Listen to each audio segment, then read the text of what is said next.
Alors, bonjour à tous. Ok, j'accepte l'enregistrement. Ok. Donc, voilà, je suis Nathaniel Cohen, je suis expert comptable à Tel Aviv et à Jérusalem. Aujourd'hui, je vais vous expliquer les différentes structures qu'on a en Israël. Moi, ce que je propose de faire, Rachel, tu me diras si ça te pose problème, c'est Ok, de commencer structure par structure. S'il y a des d'accord. questions, une fois que j'ai fini la structure, je m'arrête. S'il y a des questions, vous me les posez, je réponds avec plaisir. Et après, je passe à la deuxième structure. Ok, Aujourd'hui, on va parfait. parler, en Israël, il n'y a pas vraiment énormément de structures comme en France, de SASU, d'SAS, d'SARL, etc. Il y a Osek Patour, Osek Mourché ou Chevra. Osek Patour, c'est un auto-entrepreneur. Osek Mourché, c'est une société en nom propre aussi. Et Chevra Baham, c'est une SARL, une société à responsabilité limitée. Donc, on va commencer par les petites jusqu'à qu'on passe à la société à responsabilité limitée. Donc, la première structure, comme je vous l'ai dit, s'appelle le Osek Patour. Osek Patour en hébreu, c'est une activité qui est exonérée. Mais qui est exonérée de quoi? Elle est exonérée de TVA. C'est une activité qui n'est pas, c'est une structure qui n'est pas assujettie à la TVA, c'est-à-dire on gagne 100, on n'a pas besoin de payer de la TVA sur les 100 qu'on a gagnés, et par contre, on ne récupère pas aussi de TVA sur les dépenses qu'on a via cette structure. Donc, le petit problème qu'on a avec le Osek Patour, c'est qu'on est limité à 100 000 shekels de chiffre d'affaires par an. C'est-à-dire toute personne qui veut utiliser cette structure et qui ne sera pas assujettie à la TVA, c'est une structure qui est hyper simple, hyper souple. C'est surtout pour le genre de personnes qui veulent tester un projet ou des personnes, par exemple, qui donnent des cours de sport ou qui vendent des gâteaux à la maison. Donc, ce n'est pas vraiment une activité au jour le jour. On ne génère pas un gros chiffre d'affaires. Mais comme vous le savez, en Israël et dans tout le monde aussi, à partir du moment où on a une activité et à partir du moment où on gagne de l'argent, on est obligé d'être structuré. On ne peut pas facturer ou vendre un gâteau, normalement selon la loi, je vous parle bien sûr. On ne peut pas vendre un gâteau qu'on a cuisiné aux voisins, encaisser 100 shekels et ne pas les déclarer. Donc, c'est pour ça que les personnes, en principe, qui ont des petites structures ou qui veulent tester un projet, commencent toujours par le Osek Patour. Donc, le Osek Patour, c'est un auto-entrepreneur, on est limité jusqu'à 100 000 shekels de chiffre d'affaires par an. Si on dépasse les 100 000 shekels, alors ce qu'il faut savoir, c'est qu'en Israël, l'année fiscale, c'est du 1er janvier au 31 décembre. Donc, même si on a ouvert notre Sec Patour le 10 novembre, voilà, aujourd'hui on est le 24 novembre, on a le droit quand même d'utiliser, c'est-à-dire de gagner 100 000 shekels, d'atteindre ce plafond jusqu'au 31 décembre. Et au 1er janvier de l'année prochaine, ça reprend à zéro. Donc, Israël et les impôts regardent combien vous avez gagné annuellement. Est-ce qu'on a dépassé les 100 000 ou non? Tant qu'on n'a pas dépassé les 100 000 shekels de chiffre, on peut toujours utiliser cette structure qui est très souple. Maintenant, quand je dis très souple, pourquoi je répète plusieurs fois qu'elle est très souple? Parce que c'est une structure où on n'a pas besoin de faire des déclarations mensuelles, ni bimestrielles. On n'a pas besoin de déclarer la TVA, comme je vous l'ai dit, il n'y a pas de TVA. On n'a pas besoin de faire de rapprochement bancaire. On a deux choses à faire, c'est tout. C'est une fois par an déclarer à la TVA qu'on n'a pas dépassé les 100 000 pour qu'ils nous laissent continuer à utiliser cette structure. Et la deuxième chose à faire qu'on a, c'est de déclarer aux impôts combien on a gagné. C'est-à-dire, si par exemple, vous avez gagné 80 000 shekels et que vous avez eu 20 000 shekels de frais, donc sur les 60 000 shekels, vérifiez s'il y a des impôts ou non à payer. En principe, il n'y a pas d'impôt sur 60 000 shekels, mais, c'est une chose à vérifier. Maintenant, il y a une question qui se pose très souvent en utilisant ce Osek Patour, c'est les personnes qui sont salariées. Mais d'un autre côté, elles veulent tester un petit projet ou faire des petits cours à côté, à droite, à gauche. Maintenant, disons que leur salaire, il est déjà de 10 000 shekels par mois. Donc, on arrive à 120 000 shekels par an. Est-ce qu'elles peuvent utiliser le Osek Patour ou les revenus de salaire rentrent dans le Osek Patour? Alors, la loi nous dit que le salaire, on ne le prend pas en compte dans le calcul. C'est-à-dire une personne peut gagner 1 million de shekels de salaire par an. Mais si jamais par son activité, sa structure du Osek Patour, elle a facturé 20 000 shekels, il n'y a aucun problème. Tant qu'on n'a pas dépassé les 100 000 en activité du Osek Patour même, il n'y a aucun problème, on peut continuer à l'utiliser. Donc, pour répéter, le taux d'imposition du Osek Patour, c'est comme n'importe quelle personne, parce que c'est une structure en nom propre, c'est un auto-entrepreneur, c'est la personne en fonction du taux d'imposition dans lequel elle se trouve. Vous avez une femme qui a 4 enfants, dont 2 de moins de 5 ans et qui est au Lachadasha, elle payera beaucoup, beaucoup moins d'impôts qu'un célibataire de 30 ans qui n'est pas au Lachadash. Parce que c'est par taux d'imposition, c'est par point d'abattement fiscaux. Je ne vais pas rentrer exactement dans chaque calcul de taux d'imposition, mais ce que je peux vous dire, c'est qu'en Israël, il y a des nekudat zikoui, c'est des points d'abattement fiscaux qui nous permettent de déduire les impôts. Mais j'ai ouvert cette parenthèse en fait juste pour vous dire que l'imposition du Osek Patour, elle est calculée en fonction du taux d'imposition de la personne, parce que ce n'est pas une structure à part entière, ce n'est pas comme une société, on va en parler bientôt, c'est un auto-entrepreneur. Auto-entrepreneur, par exemple, je m'appelle Nathaniel Cohen, mon numéro de Teudat Zéhout, c'est 336 quelque chose, mon numéro du Osek Patour s'appellera 336. Enfin, le numéro c'est le cabis du Osek Patour, ce sera mon numéro de Teudat Zéhout. Et le Osek Patour s'appellera aussi Nathaniel Cohen. La chose qu'on devra faire dans le Osek Patour, c'est-à-dire que si par exemple, on va redonner l'exemple d'une maman qui vend des gâteaux aux voisines et qui gagne 500 shekels par semaine avec ces gâteaux-là, donc elle est obligée de sortir une Kabbalah. Une Kabbalah, c'est un reçu, parce qu'il faut savoir en Israël, chaque réception d'argent, c'est-à-dire chaque encaissement d'argent nous oblige à sortir quelque chose en contrepartie. La preuve de reçu, c'est la Kabbalah. Une Kabbalah, ce n'est pas une cheshbonite, contrairement, je vais en parler après de la cheshbonite. Kabbalah, c'est juste un reçu. Il n'y a pas de TVA dessus, comme je vous l'ai dit. Et ce reçu-là, les reçus que vous allez faire, ils vont s'accumuler au courant de l'année. Et c'est grâce à ces reçus, avec les dates qu'il y aura sur chaque reçu, qu'il faudra vérifier est-ce qu'on a dépassé les 100 000 shekels ou on n'a pas dépassé les 100 000 shekels de chiffre. Quand je dis 100 000 shekels, c'est de chiffre, hein, ce n'est pas de bénéfice, c'est le chiffre.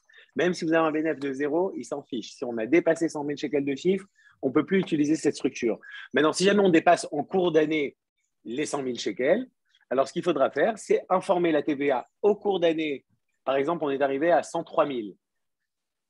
On doit informer la TVA, on doit payer de la TVA sur les 3 000 supplémentaires et passer à la structure qui suit, qui s'appelle le Osek Mourché. Vous avez des questions, quelque chose?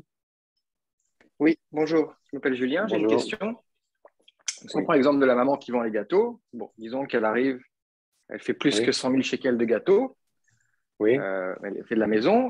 Le papa, il travaille. Est-ce que le papa, il peut commencer à facturer aussi un petit peu, même s'il n'est pas forcément au cœur de l'activité, mais disons qu'il aide, je sais pas, dans la gestion. Non. Et donc, pour alors que le couple, les deux sortent des factures en Osek Patour de 100 000 shekels. C'est-à-dire que chacun du couple sorte, chacun en fait monte en Osek Patour. On est bien d'accord, c'est ça votre question. Oui, est-ce que chacun peut ouvrir un... Regardez, c'est quelque chose qui est faisable. Pour la même activité, mais pour la même activité. Regardez, c'est faisable. Par contre, les impôts, il y a une autre solution qui est... Les impôts pourront vous dire, eh bien, écoutez, si vous êtes salarié dans cette histoire-là, vous pouvez aussi prendre un salaire de votre femme. Par contre, ce n'est pas intéressant de prendre un salaire, parce que là, ce que vous essayez de me dire, en fait, c'est d'optimiser, de gagner 2 plafonds de 100 000 shekels. La chose, c'est qui c'est qui va facturer. Ce que vous pouvez faire dans un cas comme ça, c'est faire une shoot-foot. C'est genre une association entre vous et votre femme. Chacun a son Osek Patour et c'est la shoot-foot qui facture. Parce que à la fin, quand le mari va travailler et la femme, elle va travailler, vous voulez me dire, ça va être une fois le mari qui va facturer, une fois la femme qui va facturer, c'est ça votre intention? Par exemple, oui. Non, la femme, elle ne travaille pas, juste le mari travaille. Mais... Bon, regardez, à partir du moment où c'est justifiable par rapport aux impôts, parce qu'il faut savoir que surtout les couples, en Israël, on permet de se salarier entre couples, on permet d'avoir chacun notre entrepreneur, on permet beaucoup de choses entre couples. Depuis 2013, ils sont beaucoup plus cool. Mais ils vérifient, c'est-à-dire si demain il y a un contrôle du Osek Patour, ils vont vraiment vérifier est-ce que le mari a fait quelque chose dans ça, est-ce que la femme avait quelque chose. C'est comme, vous savez, c'est comme une personne, par exemple, qui salarie sa femme et qui lui donne un salaire tous les mois. Maintenant, ce que font les gens, en principe, c'est qu'ils montent une boîte mail pour la femme ou qu'elle aide un petit peu dans l'administration, dans la gestion, etc. Mais on est obligé d'avoir un justificatif par derrière.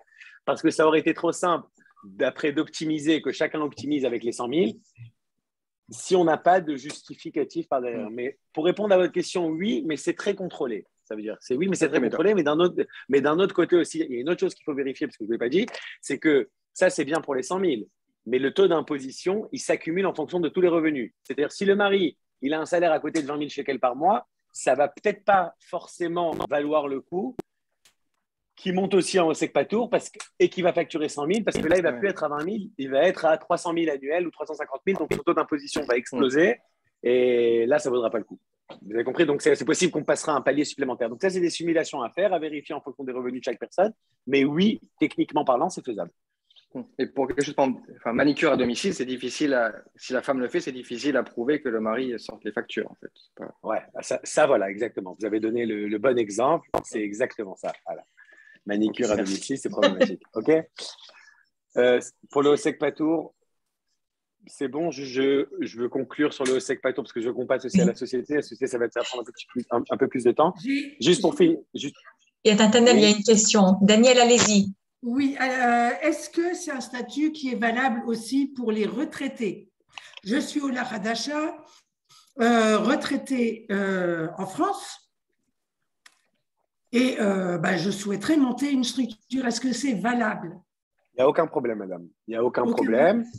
Aucun problème. Vous pouvez sans aucun problème. Si vous êtes Ola Hadasha, en plus, vous aurez des points d'abattement fiscaux. Donc, il n'y a aucun problème. Vous pouvez monter en Osek Patour à n'importe quel âge et même si vous êtes retraité de France. D'accord. Maintenant, pour monter le Osek Patour, je finis avec ça, comme ça on passe au Osek Morché. Pour monter le Osek Patour, c'est très simple. Ce qu'il faut, c'est une Théodat Zéhout et un permis de conduire, je pense, ou un passeport. C'est la TVA qui monte le Osek Patour. Bien que je vous ai dit qu'on n'est pas assujetti à la TVA, je le sais, mais c'est la TVA qui donne la Théodat Osek Patour. C'est eux qui vous fournissent la possibilité de travailler. Une fois qu'on monte à la TVA, il faut monter aux impôts. Et une fois qu'on monte aux impôts, il faut monter au Bitoire Leumi. Donc, les étapes, c'est TVA, impôts, Bitoire Leumi. Il y a des personnes qui le font tout seuls. Il y en a qui se rapprochent auprès de cabinets, d'experts comptables, de Yoetz Mas pour l'ouvrir. Et voilà. Donc, ça, c'est pour ouvrir le Osek Patour. Je finis avec le Osek Patour. Maintenant, on va passer au Osek Morché. Le Osek Morché, c'est… la structure, c'est aussi une structure en nom propre. C'est comme le Osek Patour, mais qui est assujetti à la TVA, qui n'a pas de palier, qui n'a pas de plafond, c'est-à-dire on peut dépasser les 100 000 largement. On a le droit de faire ce qu'on veut, on a le droit de facturer même 2 millions de shekels. Je vais vous expliquer pourquoi ce serait problématique un peu, mais bon. Théoriquement, on n'a pas de problème à facturer n'importe quelle somme. La différence entre le Osek Patour et le Osek Morché. Le Osek Morché, étant donné qu'on est assujetti et qu'on est assujetti à la TVA, donc tous les 2 mois, on est obligé de faire des déclarations à la TVA de combien on a gagné, moins combien on a eu de dépenses pour savoir combien on leur doit. La TVA, ce qui les importe, c'est… il y a un micro qui est ouvert, si vous pouvez le couper, je ne sais pas c'est qui. C'est bon, je l'ai coupé, je l'ai coupé, Nathalie. OK. Ce que j'étais en train de dire, oui, par rapport au Osek Morché. Le Osek Morché, la TVA, ce qui les importe, c'est pas comme les impôts en fin d'année. Tous les 2 mois, ils veulent savoir combien on a gagné. On va donner un exemple. J'ai facturé une consultation à 1000 shekels. Étant donné que je suis assujetti à la TVA, je dois faire 1000 plus TVA. La TVA en Israël, c'est 17%, donc disons 1170. Les 170 qu'on a gagnés, ils ne nous appartiennent pas. Ça appartient à la TVA. Donc, dans le même mois, j'ai eu 500 shekels de dépenses je sais pas, pour le bureau, des choses que j'avais besoin pour mon activité. Donc, ce qu'on doit expliquer à la TVA, ce qu'on doit leur fournir tous les 2 mois, ça s'appelle Ma'am Iskaot moins Ma'am Tsumot. Ma'am Iskaot, c'est la TVA. Ma'am, c'est TVA en hébreu. Ma'am, c'est Mas Erer Moussaf, c'est-à-dire taxe valeur ajoutée. Donc, le Ma'am Iskaot, c'est combien on a gagné. On a gagné, comme je vous ai dit tout à l'heure, on a gagné 1000, mais on doit donner 170. Donc, on a 170 à leur donner. D'un autre côté, eux nous doivent 85, puisque j'ai eu comme dépense 500 shekels. Sur ces 500 shekels-là, disons 585, 585 à 85 de TVA, parce que c'est 17%. Donc, eux nous doivent 85 shekels. Donc, à la fin, ce qu'on doit faire, c'est leur payer dans ce cas-là 170 moins 85, c'est-à-dire 85. C'est-à-dire ce qu'on a gagné moins ce qu'on a eu comme dépense. Maintenant, si on a eu plus de dépenses, disons que j'ai eu 1000 d'entrée, mais j'ai eu 2000 de dépenses, là, la TVA nous remboursera de l'argent. Ça, c'est tous les 2 mois. On commence à janvier, février. Par exemple, pour les déclarations de janvier, février, on le fait jusqu'au 15 mars. Mars, avril, on fait jusqu'au 15 mai, mai, juin, etc. C'est toujours jusqu'au 15. C'est à partir du 15 des 2 mois qui suivent qu'on déclare la TVA des 2 mois précédents. Maintenant, ça, c'est pour la TVA. La TVA, comme je l'ai dit, c'est très simple. Eux, c'est tous les 2 mois, c'est ce qui les importe. Quand on facture l'étranger, il n'y a pas de TVA. Entre les pays, il faut le savoir aussi. Maintenant, à part ça, la différence concernant l'imposition, il n'y a aucune différence avec le Osek Patour. Parce qu'encore une fois, comme je vous l'ai expliqué tout à l'heure, le taux d'imposition d'une structure en nom propre, et le Osek Morché, c'est encore une fois, c'est aussi une structure en nom propre. C'est-à-dire, le numéro de mon Osek Morché, ce sera mon numéro de Théoudat Zéhout. le nom de mon OSEC Mourché, ça sera Nathanaël Cohen. Si je veux, je peux l'appeler aussi autrement, mais ce qui sera enregistré aussi les impôts, ça sera mon nom et mon prénom. Ce n'est pas une société, ce n'est pas un cabis, on n'a pas de structure qui nous sépare, c'est nous avec notre numéro et notre taux d'imposition. Maintenant, le OSEC Mourché, pour le monter aussi, c'est la seule différence avec le OSEC Patour, c'est que là, on a besoin de leur donner un compte en banque et un chèque barré. Pourquoi ? Parce que c'est possible que vous leur devez de la TVA et que vous n'avez pas payé. Donc, ils veulent savoir où saisir, où mettre la main en cas de besoin. Dans le OSEC Patour, on n'avait pas de problème TVA puisqu'on ne doit pas payer TVA, on n'en récupère pas. Donc, il n'y a aucun problème par rapport à ça. Mais dans le OSEC Mourché, étant donné qu'il y a des TVA tous les 2 mois, donc la banque, les impôts, la TVA veut un numéro de compte en banque qu'on doit leur donner et s'ils doivent rembourser, ils vous remboursent sur ce compte. Si vous devez payer et que vous n'avez pas payé, ils vous saisissent sur ce compte. Maintenant, à part ça, il n'y a pas vraiment de différence. Pourquoi tout à l'heure, je vous ai dit on ne va pas aller jusqu'à 2 millions de shekels. Il y a des personnes qui peuvent aller aussi jusqu'à 2 millions de shekels, mais le problème, c'est qu'à partir d'une certaine somme, je crois que c'est un peu plus d'1 million de shekels de chiffre d'affaires, si on reste en OSEC Mourché, on ne passe pas en société, le service d'impôt nous oblige, l'administration fiscale nous oblige à faire une déclaration comptable comme si c'était une comptabilité d'une société. Ce qu'il faut savoir, c'est qu'on a un avantage dans le OSEC Mourché parce qu'il n'y a pas de statut juridique, la comptabilité est beaucoup moins chère, parce qu'il n'y a pas de rapprochement bancaire. Ce qui nous intéresse, c'est ce qu'on a gagné, moins ce qu'on a dépensé, c'est tout. On n'a pas de rapprochement bancaire, il n'y a pas de fournisseur, il n'y a pas de client, il n'y a rien du tout. Et c'est même un bilan personnel, c'est-à-dire un bilan d'une personne personnelle. Donc, c'est assez simple. Maintenant, ce qu'il faut faire attention, c'est juste ne pas rester en OSEC Mourché parce que ce n'est pas cher d'un point de vue honoraire, d'un point de vue honoraire chez le comptable, quand ça ne vaut pas le coup d'un point de vue fiscal. Parce que des fois, on arrive à une certaine somme. Par exemple, on sait qu'au-dessus de 400 500 000 shekels de bénéfices par an, dans la plupart des cas, ça ne vaut pas le coup de rester en OSEC Mourché, il faut passer en société. Je vais vous expliquer dans quelques minutes comment ça se passe la société. Mais il faut toujours faire attention. Tant qu'on gagne 100 000, 200 000, ça va. À partir du moment où on arrive à un certain stade et qu'on sait, le problème dans OSEC Mourché aussi, c'est que quoi qu'il se passe, on ne peut pas laisser de l'argent dans la boîte. Si on a gagné 1 million de bénéfices à la fin de l'année, on doit payer 1 million de bénéfices. Maintenant, sur comment on le paye ? En fonction de notre taux d'imposition. Comme je vous l'ai expliqué tout à l'heure, en Israël, au-dessus de 500 et quelques mille shekels, on passe à un taux d'imposition de 50%. Donc, on ne peut pas laisser dans la boîte, il n'y a pas un impôt société. Eux, ce qui les intéresse, il y a des paliers. Les paliers en Israël, ça va de 10 à 50%. On a gagné tant, on paye tant, on déclare tant. Même si à la fin de l'année, vous ne voulez pas utiliser tout l'argent qu'il y a sur le compte en banque, ça n'intéresse pas les impôts, puisque le compte en banque dans OSEC Mourché, ça peut être aussi votre compte en banque personnel. Eux, ça ne nous intéresse pas. Ils veulent savoir combien vous avez gagné, moins combien vous avez dépensé, et c'est tout.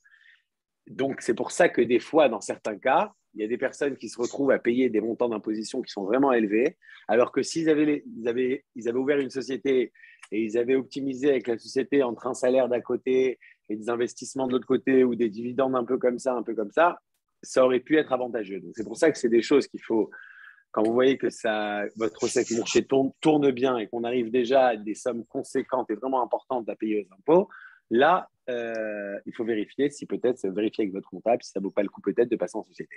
Mais souvent, je ne vous dis pas ça pour rien parce que moi, j'ai vu pas mal de personnes qui ne voulaient pas passer en société parce que dès qu'ils entendaient les honoraires d'une société, ils étaient tout de suite réticents et méfiants. Mais disons que les honoraires d'une société étaient de, par exemple, 10 000 shekels de plus, mais qu'en impôts, ils allaient gagner 40 000, donc l'un dans l'autre, c'est sûr que ça valait le coup pour eux. Mais c'est pour ça que c'est important de faire des simulations et de vérifier où vous en êtes. Donc, le OSEC Mourché, on le déclare aussi une fois par an. On le déclare aux alentours de mars-avril de l'année qui suit.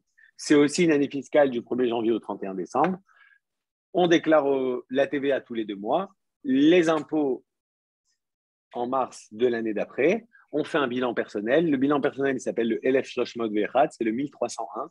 C'est un bilan, c'est pas un bilan de société, c'est un bilan qui nous dit combien on a gagné. Maintenant, si vous avez des revenus de salaire, bien entendu, votre taux d'imposition va grimper, comme j'expliquais tout à l'heure à monsieur. Votre taux d'imposition va grimper puisque vous avez gagné plus. Ce qu'il faut savoir aussi en Israël et partout aussi, je pense, c'est que par rapport aux impôts, ce n'est pas combien vous gagnez par mois. Ce qui intéresse, c'est combien vous avez gagné par an et tous vos revenus. Que vous ayez un salaire de 10 000, mais un OSEC Mourché de 10 000 et encore une facture de 10 000 d'un autre côté, pour eux, vous avez gagné 30 000 par mois, ça veut dire 360 000 par an. Eux, ils voient combien vous gagnez en tout annuellement. Et c'est sur ce taux, et votre taux d'imposition se base sur vos revenus, sur la totalité de vos revenus annuels. Donc, c'est pour ça qu'il faut faire attention, qu'il faut toujours vérifier. Des fois, on paye des mikdamot, c'est des avances aux impôts pour ne pas se retrouver en fin d'année à payer d'un coup une grosse somme. Maintenant, vous allez me dire combien on paye d'avance, on ne sait pas exactement combien on va gagner. C'est bien de faire des estimations à peu près. Même si vous avez payé un peu plus, sachez que c'est de l'argent qui est très bien placé parce que si vous avez payé un peu plus, les impôts devront vous rembourser avec 4% d'intérêt. Et 4% d'intérêt, c'est quelque chose qu'on ne trouve nulle part aujourd'hui, ni dans les banques, même un appartement ne vous ramène pas 4% d'intérêt, 4% de rentabilité. Donc, n'ayez pas peur, même si vous avez payé un peu plus d'avance, si vous pouvez vous le permettre, bien entendu, d'un point de vue trésorerie. Si vous pouvez le permettre, payez des mikdamot, payez des avances. Au maximum, votre argent sera remboursé avec 4%. Par contre, si vous devez payer des impôts et que vous n'avez pas payé d'avance, là, eux vous prennent 4% d'intérêt avec Atzmada, c'est-à-dire l'inflation. Donc, c'est pour ça que c'est des choses aussi. C'est bien de se rapprocher auprès de votre comptable, de bien vérifier ces choses-là. Au début, ça prend un peu de temps de mettre en place, de savoir, mais après, c'est pas très compliqué. Il n'y a pas de rapprochement bancaire. Si vous donnez vos factures, là, par contre, on n'est plus en Kabbalah, on est en Cheshbonit Mas. Cheshbonit Mas, c'est une invoice, quoi, c'est une facture. Et voilà. Et pour le monter, je vous ai dit, la seule différence avec le Osek Patour, c'est qu'on a besoin d'un compte en banque. Il y a des questions sur le Osek Morché, Rachel? Oui, moi, il y a une question qui m'a été adressée. Enfin, je connais la réponse, mais je vais te laisser y répondre. Excuse-moi. Donc, pour ouvrir le ticket du Osek Morché, il faut passer par un expert comptable, n'est-ce pas? Pas forcément. Vous OK. vous pouvez le faire aussi tout seul. En principe, les personnes préfèrent passer on peut passer aussi par un yoetz mas, par un conseiller fiscal, par un comptable, par un expert comptable. Mais pourquoi les personnes en principe passent par un expert comptable? Parce que lorsqu'on prend procuration, c'est beaucoup plus rapide après. Ils ont accès, ils ont les ordinateurs, on voit tout directement, on peut le faire en ligne et c'est plus simple. Mais il y a des personnes qui ne veulent pas payer. En principe, chez les comptables, je peux vous dire que ça tourne entre 500 et 1500 shekels l'ouverture. Donc, il y en a qui veulent économiser ces frais-là, et ils vont à la TVA, ils l'ouvrent, après ils vont à certains ça, ils ouvrent, ils vont Victoire Lomi, ils l'ouvrent, c'est quelque chose qui est faisable, mais on n'est pas obligé de passer par un expert comptable. Vous pouvez le faire tout seul. D'accord. Et je pense que tu dois parler aussi de la déclaration de patrimoine, Nathanaël. Oui, juste après la société, je passe la déclaration de patrimoine. Mais là, on finit juste les 3 structures, et après, on passe au complément. C'est tout, alors c'est bon, pas de questions, je passe à la société. OK. Alors, la société en Israël, c'est quoi une société? Chevra Ba'am, comme on dit. Ba'am, c'est Be'erabon Moubal, à responsabilité limitée. La société, c'est différent des 2 choses que je viens de vous expliquer maintenant. Les 2 premières structures, si vous avez fait attention, c'est à peu près la même chose. C'est une personne en nom propre qui a un taux d'imposition, qui paye en fonction de ce taux d'imposition. Seule différence, TVA, pas TVA, etc. Mais en principe, dans l'idée, ça se rejoint. C'est pour ça qu'un, il s'appelle Osek Patour, Osek Mourché. C'est-à-dire que ça se ressemble aussi. Mais la société, c'est différent. Pourquoi? Parce que ce qu'il faut savoir, c'est qu'une société, c'est pas vous. C'est une structure à part entière. C'est quelqu'un, vous savez, à chaque fois, on parle de ça, on dit c'est une structure à part entière, mais il faut savoir que c'est vraiment quelque chose qui n'est pas vous. Vous pouvez être actionnaire d'une société, mais la société a son numéro, elle a son cabis, elle a son impôt société, elle a ses fournisseurs, elle a ses rapprochements bancaires. Une société, c'est complètement un monde à part. Maintenant, pour monter une société, la grande différence, c'est que là, étant donné que c'est une structure juridique aussi, ce qui n'était pas le cas dans le Osek Morché et le Osek Patour, là, on est obligé d'ouvrir au registre du commerce. Maintenant, le registre en Israël, pour obtenir un cabis, c'est-à-dire le cabis, vous savez c'est quoi? C'est la Teudat Itagdout. C'est le cabis comme quoi, voilà, on a monté une société, Rachel Ba'am, c'est-à-dire SARL, on a monté cette société-là. Celui qui nous donne ce papier, cette Teudat Itagdout, comme quoi on s'est constitué. Itagdout, les Itaged en hébreu, ça veut dire se constituer. Comme quoi on s'est constitué, là, c'est le Racham Achavarot. Le Racham Achavarot, c'est le registre, c'est quelque chose qui est complètement juridique. On monte la société, on dit combien d'actionnaires on veut, on définit le nombre d'actionnaires qu'on veut dans la société, on définit le nombre d'actions, il n'y a pas vraiment d'intérêt sur les actions, ça ne veut un peu rien dire. On peut très bien ouvrir une société à 1000 shekels d'actions. Chaque action équivalent à 1 shekel. Il y a 1000 actions.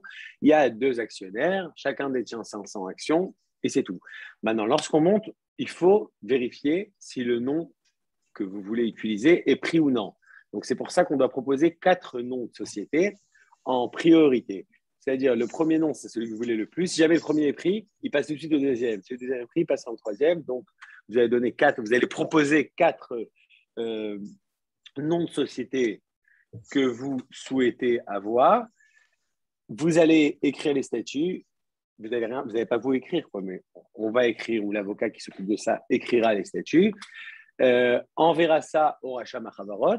Après, en 4, 5 jours, une semaine des fois, si tout s'est bien passé et qu'il n'y a pas de problème avec l'actionnaire, par exemple, ce n'est pas quelqu'un qui a un gros problème pénal ou je ne sais pas quoi, s'il n'y a pas de problème par rapport au nom que vous avez suggéré et qu'il n'est pas pris, on reçoit le cabis. Le cabis, c'est la Teudat Itagdout. C'est comme quoi cette société, juridiquement, elle a été constituée. Ça ne veut pas dire que vous pouvez encore facturer. Ça veut juste dire que la société a été constituée d'un point de vue juridique. Maintenant, une fois qu'on a ouvert, ça c'était la première étape, on se rappelle, première étape, cabis, établissement juridique. Une fois qu'on a ouvert la société au registre, on doit ouvrir un compte en banque de la société. Maintenant, le compte en banque, ce n'est pas votre compte en banque à vous, on a bien compris. La société, c'est une structure à part entière, elle a son compte en banque. Elle a sa vie, la société. Elle a aussi des salariés qui peuvent être vous, alors que vous êtes actionnaire, mais elle a son compte en banque, elle a son numéro de société. Et donc, on ne peut pas ouvrir le compte en banque avant, puisqu'on ne sait pas c'est quoi le numéro de société tant qu'on n'a pas reçu le cabis. Donc, c'est pour ça que l'ordre, c'est obtention du cabis auprès du service juridique, ouverture d'un compte en banque. Et une fois qu'on a ouvert le compte en banque, seulement là, on peut établir la société auprès des administrations fiscales. Et là, ça, c'est le petit 3. Donc, je vous ai dit, premièrement, cabis juridique. Deuxièmement, ouverture compte en banque. Et troisièmement, établissement auprès des administrations fiscales. Là, le 3, c'est comme dans le Osek Patour et dans le Osek Mourché. Enfin, c'est comme dans le Osek Mourché. C'est-à-dire, on va à la TVA, on va aux impôts, on va au Bitor Leumi, on ouvre pour que la société puisse être autorisée à facturer. Le fait qu'on a reçu le cabis et le compte en banque, on n'a toujours pas le droit de facturer tant qu'on n'a pas ouvert la société fiscalement. Donc, il y a 2 étapes. Il y a le juridique et le fiscal. Une fois qu'on a ouvert le juridique et le compte en banque, on ouvre le fiscal. Maintenant, la société, on déclare aussi tous les 2 mois la TVA. La grande différence qu'on a avec le Osek Mourché, c'est que là, le compte en banque de la société, il faut qu'il soit rapproché. Quand on dit rapproché, ça veut dire on ne peut pas se retrouver avec une dépense qu'on ne sait pas c'est quoi cette dépense. Parce que ça ne vous appartient pas, ça appartient à la société. En Israël, on va vous donner un exemple. Si on a un chiffre d'affaires de 100 et qu'on a eu 50 de dépenses, donc on a un bénéfice de 50. Sur ces 50-là, quand on est en société, quoi qu'il se passe, on paye 23% d'impôt société. L'impôt société en Israël, c'est 23%. Là, c'est plus en fonction du taux d'imposition, etc. Là, c'est 23% quoi qu'il se passe. Mais l'argent que vous avez payé, c'est la société qui a payé son impôt sur son bénéfice. Mais ça ne veut pas dire que vous pouvez récupérer l'argent dans votre poche. Vous, pour prendre ça en tant qu'actionnaire, il faut distribuer des dividendes. Et les dividendes en Israël, ils sont imposés à 30%. Donc, ça veut dire, en principe, sur 100, on paye 23% et après, on paye encore 30% si jamais on veut prendre des dividendes. Maintenant, c'est sûr qu'avant de payer l'impôt de société, vous pouvez vous prendre un salaire. C'est sûr qu'il faut se prendre un salaire en optimisant un salaire. Ça, vous voyez avec votre comptable, quel est le salaire optimal pour vous à prendre, parce que c'est dommage de devoir payer des dividendes quand on peut se prendre un salaire et réduire votre bénéfice. Donc, dans tous les cas, ce que je parle, ça peut être un peu flou parce que c'est un peu compliqué d'expliquer ça oralement, mais à mon avis, les personnes qui nous entendent comprennent, savent à peu près c'est quoi une société. Donc, ce que je vais plus expliquer, en fait, c'est comment on constitue ça en Israël. Donc, comme je vous l'ai dit, on obtient un cabis, on obtient un compte en banque, on ouvre ça à la TVA, aux impôts obligatoires Lomi, on déclare tous les 2 mois la TVA aussi. En fin d'année, on ferme la comptabilité de la société, donc il ne faut pas qu'on ait une dépense qu'on ne sait pas c'est quoi, parce que c'est soit une dépense de la société, donc c'est frais de société, soit on ne sait pas une dépense de la société, et donc c'est l'actionnaire qui a utilisé de l'argent de la boîte. Maintenant, d'utiliser de l'argent de la boîte, c'est soit on a du compte courant dans la société, c'est-à-dire on a avancé, la société nous doit, donc il n'y a pas de problème, mais si on n'a pas de compte courant dans la société, c'est considéré des dividendes que vous avez retirés, parce que ce n'est pas votre argent, vous avez pris de l'argent d'une caisse qui ne vous appartient pas, Donc, les impôts vous disent, moi, je prends 30%. Maintenant, si vous allez me dire, non, je prends un prêt à la société, en Israël, depuis 2017, on n'a plus le droit d'utiliser, de prendre dans la caisse plus de 100 000. C'est-à-dire, on ne peut pas être en moins de compte courant. C'est à la société ne peut pas vous devoir plus que 100 000. Vous ne pouvez pas devoir à la société plus que 100 000 shekels. Plus de 100 000 shekels, on peut même pas établir de bilan si vous devez à la société plus de 100 000. Donc, c'est pour ça qu'il faut faire attention. C'est pour ça qu'il faut qu'on sache chaque dépense, quelle est la dépense. Et si c'est une dépense qui est un frais, qui sont des frais comptables, donc donner la facture au comptable pour qu'il la rentre bien et qu'elle soit considérée comme frais. Par contre, si ce n'est pas une dépense, si par exemple vous devez acheter des couches pour vos enfants, par exemple, et les couches, on peut justifier en aucun cas que c'est relié à une activité. Donc, dans ce cas-là, vous serez obligé de payer, ça sera déduit ou de votre compte courant si on n'est pas à 100 000 encore, ou ça sera comme si que vous avez utilisé cet argent, vous êtes distribué des dividendes et c'est problématique. On doit payer dessus on doit payer dessus des impôts, on doit payer aussi de… Mais ce que je vous suggère aussi, c'est toujours de vérifier combien de salaire vous pouvez faire pour vous, pour votre femme, voir dans quel taux d'imposition vous vous trouvez. Même si vous ne prenez pas le salaire, ça c'est quelque chose qui est un point qui est important, c'est ce que je vais vous dire maintenant. Maintenant, il y a des personnes qui me disent, moi, je n'ai pas besoin de salaire. Mais on sait que fiscalement parlant, ça vaut le coup que la boîte sorte des salaires.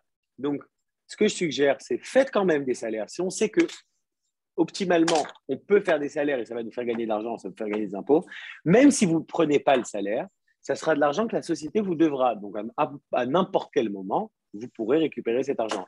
Ce qui nous importe, c'est lorsqu'on édite les fiches de paye, on paye les impôts dessus. Comment ça se passe une fiche de paye en Israël? Je ne sais pas si vous savez, il y a le brut et il y a le net. Si on prend 10 000 shekels brut, par exemple, on paye dessus impôts, Bitoach Leumi, etc. Il va nous rester 8 000 shekels net. C'est ce net-là qui doit arriver sur votre compte en banque. Si vous ne l'avez pas pris, la boîte vous le doit et c'est du compte courant qui vous est dû et donc il n'y a aucun problème. Donc, toujours vérifier. Ne faites pas l'erreur parce que vous savez, à un moment, des fois, on se retrouve après 2 ans, c'est bien d'avoir un seul compte courant, même lorsqu'on demande des crédits immobiliers, c'est bien d'avoir des salaires, c'est bien d'avoir du seul compte courant. Ça ne suffit pas, vous pouvez gagner 10 millions de shekels dans votre société, mais si il n'y a pas de dividende et il n'y a pas de compte courant, il n'y a pas de salaire, la banque s'en fout et ne vous donnera pas de crédit. Ce qui importe la banque, surtout lorsqu'on veut un crédit immobilier, c'est de prouver une capacité de remboursement et une régularité et des salaires et vos sources de revenus. Donc, c'est bien aussi, quoi qu'il se passe, je conseille toujours de faire des salaires, si ça vaut le coup, bien sûr, fiscalement. Et après, concernant les dividendes, on n'est pas obligé de se distribuer du dividende. On peut investir. Vous savez, comme je l'ai dit tout à l'heure, une fois qu'on a payé l'impôt société, ça appartient toujours à la société. Mais la société a le droit d'acheter des bureaux, par exemple, a le droit d'acheter des biens commerciaux et réinvestir cet argent sans payer de dividende. Tant que vous n'avez pas pris l'argent, il n'y a aucun problème. Maintenant, comment on distribue les dividendes? Les dividendes, s'il y a 2 associés, un qui détient 60%, l'autre qui détient 40%, et qu'on a gagné 100 à la fin de l'année et qu'on veut distribuer ces 100, chacun des associés recevra à hauteur des actions qu'il détient. Donc, celui qui a 60% recevra 60 shekels, celui qui a 40% recevra 40, et on ne peut pas distribuer à un seul et ne pas distribuer à l'autre. Lorsqu'on fait une distribution de dividendes, chacun des actionnaires sera obligé de recevoir à hauteur de sa participation. J'ai vu, il y a des questions. Rachel, j'arrive pas à… Oui, alors j'adore les questions qui arrivent. Donc, la première question, c'est Alain qui demande quelle est la différence entre la société transparente et la société familiale? Alain, il pose une question complexe. Il me fait rentrer dans des choses qui sont très épineuses là et je pense pas que là-dessus, maintenant, je vais quand même répondre. La familiale est transparente. Vous voyez ce que je veux dire? La mishpartit, c'est une chevra shkufa en hébreu. Je ne suis pas rentré dans le détail de la société familiale. Je vais vous dire pourquoi aussi je ne suis pas rentré dans la familiale maintenant. Parce que c'est très rare aujourd'hui, lorsqu'on a besoin de l'utiliser. Ils ont changé la loi il y a 3 ans qu'on est obligé en début d'année déjà, depuis le début, de dire si on veut que ce soit une mishpartit ou que ce soit une baham. À l'époque, on pouvait jongler et dire en fin d'année si on voulait que ce soit une SARL ou une familiale. Le problème de la familiale, l'avantage et le problème, la familiale, elle est transparente. C'est-à-dire que l'actionnaire est imposé, ça remonte tout vers l'associé principal en haut, il est imposé en fonction de son taux d'imposition. Mais aujourd'hui, c'est très rare les cas, à part quelques rulings qu'on fait ou des montages fiscaux, on est obligé de monter une mishpartit, mais c'est pointueux, si vous voulez, on en parlera une autre fois, mais je préfère ne pas parler ici de chevra mishpartit, je vais embrouiller tout le monde. Mais pour vous répondre juste, la familiale est transparente. Vous avez compris? La familiale, c'est une transparence. C'est une bonne question que vous posez, mais elle est shkoufa, c'est une translucide. Ça veut dire elle a exactement les avantages. Sa nature, c'est d'être transparente. Donc, l'un dans l'autre, ça vous répond. OK? Et il y a une autre question, Nathanaël. J'adore les questions parce que bon, je comprends d'où ça vient aussi. Existe-t-il une limite de déduction pour les notes de restaurant dans une société? Alors, c'est une très bonne question. En Israël, il y a deux choses. Voilà, c'est deux frais que j'en ai pas parlé, il faut que j'en parle, des raisons. Les restaurants, les Israéliens, ils ont exagéré, il paraît, à l'époque. Ils mettaient tous les shawarma qu'ils mangeaient n'importe quand, eux, leur famille, leurs fils, leurs frères, etc. Donc, les impôts, ils en ont eu marre. Ils ont dit, les restaurants, ça ne marche pas. La seule possibilité où on peut déduire des frais restaurants en Israël, c'est si on invite un client qui vient de l'étranger et il faut mettre son numéro de passeport derrière la facture. Imaginez-vous, vous allez au resto avec quelqu'un qui vient de France et vous lui demandez son numéro de passeport pour que ce soit déduit. Donc, ça la fout mal aussi. Mais quand même, en principe, les personnes qui ont une activité avec la France et que ça touche complètement la France, je donne un cas, par exemple, moi, 99% de notre clientèle, c'est des Français, c'est très souvent. Donc, les impôts peuvent comprendre, lorsque c'est en rapport à l'activité, un kablan israélien ou un chipoutnik israélien qui travaille à Ramat Gan, ça sera très dur pour lui de justifier qu'il a des clients de France pour des… Donc, ça va, il faut que ça corresponde, il faut que ce soit justifiable. Et là, dans ces cas-là, en principe, on fait rentrer 40%, 50%. Au pire des cas, les impôts requalifient. Mais je vous dis quand même la loi. La loi, on ne peut pas, à moins que ce soit des clients de l'étranger. Mais non, pas tout le monde peut être en mesure de donner des numéros de passeport. Si on n'a pas donné le numéro de passeport, c'est à vous après de dire au comptable, fais-moi rentrer comme ça, on verra au moment où vous non. Mais ça, c'est pour répondre. On va inviter Georges quand il viendra alors. Exactement. mais ça, c'est pour les restaurants. Maintenant, donc, il n'y a pas de limite. Hein. C'est-à-dire, si vous avez beaucoup de clients français que vous pouvez donner un passeport, il n'y a pas de limite. C'est pour répondre à la question que vous m'avez posée tout à l'heure. Maintenant, la deuxième chose qu'il faut faire attention aussi dans une société, c'est les voitures. On ne peut pas déduire les frais de la voiture si jamais on ne fait pas un impôt, une quote-part, c'est un impôt marginal sur un salaire. Je vais donner un exemple. On ne peut pas déduire les frais d'essence en société. Après, je vais vous dire comment c'est dans le Osek Mourché. Mais dans la société, si vous avez une voiture, vous êtes obligé disons que vous n'avez pas de fiche de paye, de faire une fiche de paye, de payer un impôt. C'est-à-dire, disons que vous gagnez 10 000 shekels par mois, mais que vous avez une voiture qui est classée tant. Cette voiture, selon la cote des impôts, elle vaut 3 000 par mois. Ils appellent ça comme ça. On est obligé de rajouter comme si vous avez gagné 13 000. C'est l'avantage en nature. C'est comme si vous avez gagné 13 000 et pas 10 000, alors que vous avez pris un salaire de 10 000. Mais comme vous utilisez cette voiture, donc vous allez payer un impôt comme si vous avez gagné un revenu de 3 000 supplémentaires. Des fois, ça fait exploser les plafonds. Des fois, ce n'est pas avantageux. Pour que ce soit avantageux, il faut que vous ayez au moins autant de frais que ce que vous payez comme impôt, parce que sinon, ça ne vaut pas le coup. Essayez de comprendre ce que je viens de dire, ça va vous résoudre tout. Si jamais on a 2 000 de frais par mois, mais qu'on a payé 3 000, sur ces impôts, ça ne vaut pas le coup. Donc, ça, c'est pour ça. Maintenant, ce que des gens font, s'il y a vraiment beaucoup de frais de société, etc., il y a le Osek Mourché. Dans le Osek Mourché, moi, j'ai des clients qui ouvrent un Osek Mourché que pour la voiture. Hein. Mais le Osek Mourché, lui, on peut déduire les frais. On a le droit de déduire aussi l'amortissement de la voiture, mais c'est 45%. C'est-à-dire, disons, votre voiture, elle coûte… vous avez 10 000 shekels d'amortissement par an, vous avez 20 000 shekels d'essence, vous avez 20 000 shekels de ça. En tout, on est arrivé à 50 000 shekels de dépenses pour la voiture. Dans le Osek Mourché, on ne va pas se casser la tête. Vous n'allez pas me faire de salaire, de taux d'imposition qui vont monter, etc. Sur toutes les dépenses que tu as le droit de déduire 45% des frais. Et voilà. Donc, on prend les 100 000, par exemple, de dépenses qu'on a eues. On peut faire entrer que 45 000 en frais de voiture. Ça, c'est pour la voiture et pour les restaurants. À part ça, tout frais qui a un rapport avec votre activité, tout frais qu'on peut expliquer que c'est un rapport avec votre activité. Les habits, il ne faut pas exagérer, à moins que ce soit vraiment explicable, parce que les habits aussi, ils n'aiment pas trop. Sinon, tout frais qui a un rapport avec votre activité. Voilà, par exemple, mon stylo, j'ai fait rentrer en société parce que c'est normal, c'est logique. La bouteille d'eau aussi, parce qu'au bureau, on a de l'eau, du café, etc. Donc, à partir du moment où vous pourrez expliquer, c'est très simple. À chaque fois quand je dis, par exemple, la couche des enfants, on comprend tout de suite que c'est inexplicable. Mais s'il y a des choses qu'on peut expliquer, alors rentrez-le, voyez avec votre comptable et voilà. ça, c'est pour les frais. Il y a une autre question ou quelque chose? Non, non, il n'y a Non. pas de question, Nathaniel. Ok. Non. Bon, ok. Alors voilà, ça c'était pour les structures. Moi, j'ai une question. Je voulais revenir. D'autres questions me sont venues quand j'ai écouté les autres structures sur le ESSEC Patour. Donc, sur le ESSEC Patour, on ne collecte pas la TVA, mais ça veut dire que pour tout ce qu'on va acheter pour faire fonctionner l'affaire, on doit payer la TVA. On n'a pas de possibilité de déduire la TVA. Non, ben non. Vous devez payer la TVA, vous ne la récupérez pas. Donc, si vous avez plus de dépenses que d'entrées, vous comprenez que ça ne vaut pas le coup d'être en ESSEC Patour. Par contre, si on achète, par exemple, à l'étranger des produits ou des choses comme ça à l'étranger sans TVA, normalement, on doit censé, en tant que particulier, payer la TVA. Non, vous n'êtes pas censé. Si jamais vous achetez des choses qui n'ont pas de TVA dessus, ou que vous avez fait des commandes sans TVA, vous ne payez pas de TVA.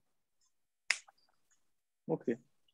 C'est comme si que vous facturez l'étranger aujourd'hui. Si jamais vous facturez sur un conseil, une société, ça nous arrive souvent de facturer une société étrangère, quand on envoie la facture, on envoie plus 0 de TVA, parce que c'est une société étrangère.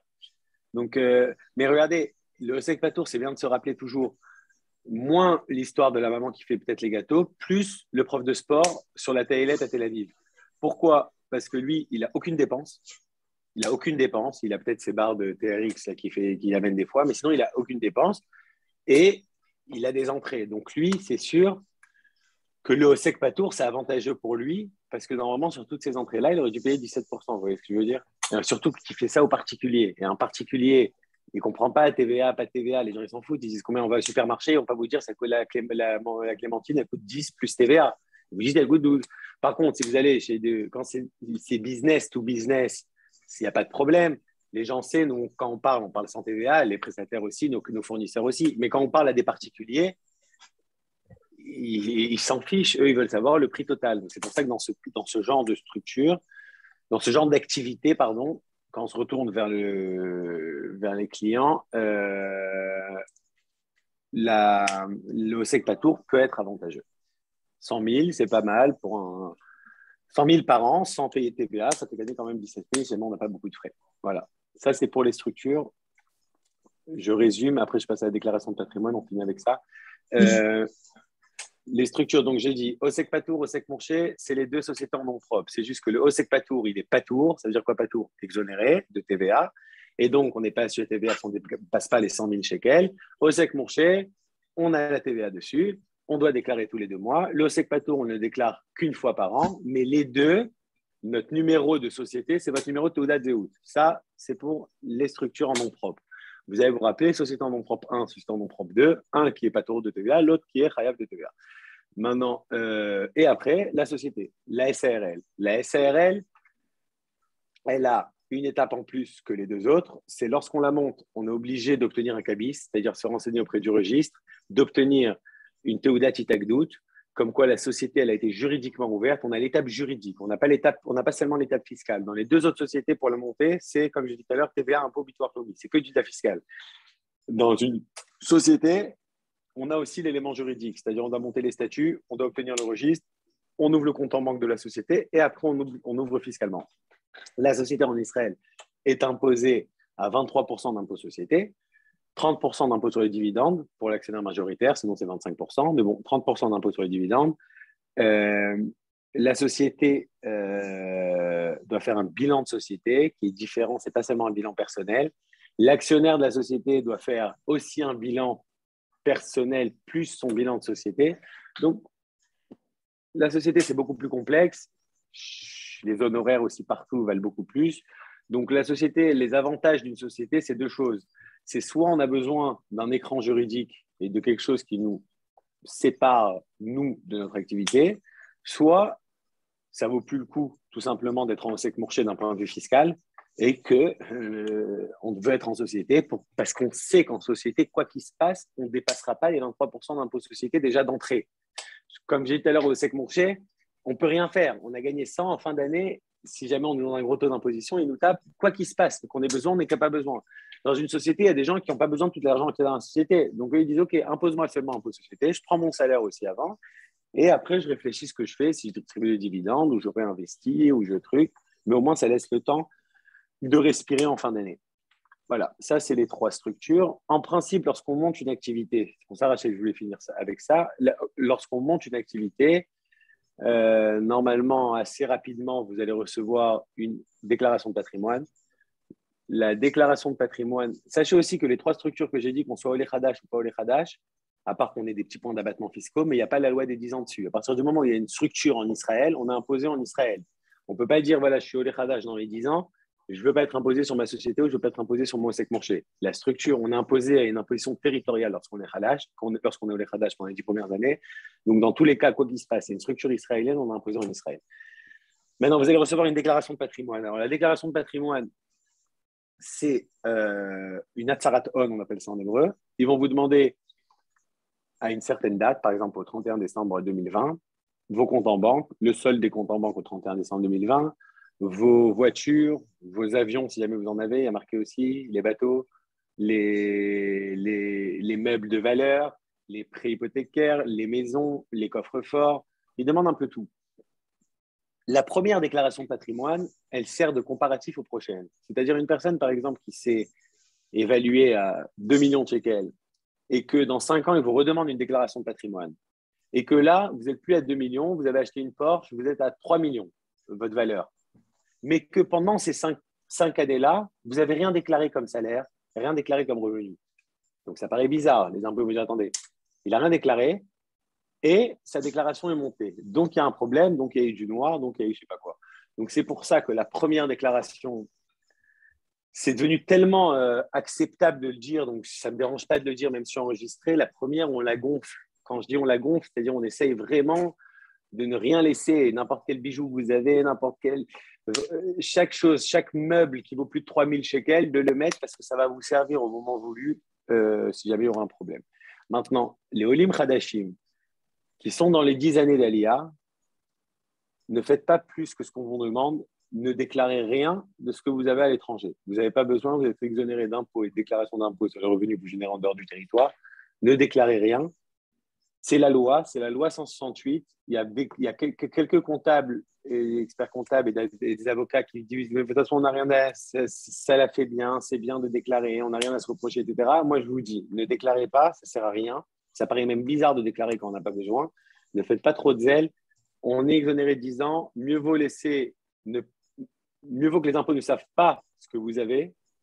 Et donc, ça vous laisse partir avec une case de départ qui est inconnue, plutôt que de leur dire quelque chose dont vous n'avez pas besoin. Donc, pour toutes les personnes qui ont fait l'Aliyah après le 1er janvier 2008, après le 1er janvier 2007, et qui sont dans les 10 ans d'exonération, pendant les 10 premières années, vous ne déclarez que ce que vous avez en Israël. C'est tout. Voilà. Une question, quelque chose? Je crois qu'on a fait le tour. Je pense aussi qu'on a fait le tour. Alain, tu as d'autres questions? Parce que j'ai vu qu'à un moment donné, tu voulais parler de quelque chose. Tu as une dernière question pour nous? Centaines. Pardon? Des centaines. Ah. Je vois une question là, c'est quoi, Raphaël? Non, c'est Raphaël qui dit qu'il a une… Bon, alors, Raphaël, je te laisserai le soin de prendre contact avec Nathanaël par la suite. Nathanaël, est-ce que tu as quelque chose d'autre à rajouter pour cette session avant qu'on la clôture? Non, je pense qu'on a touché un peu à tout. Ben voilà. Ben, merci à tous. Bonne journée. Alors, merci. Passez une bonne journée. Allez. Je vous enverrai l'enregistrement de cette session. Au revoir, à bientôt. Au revoir. Au revoir. Au revoir.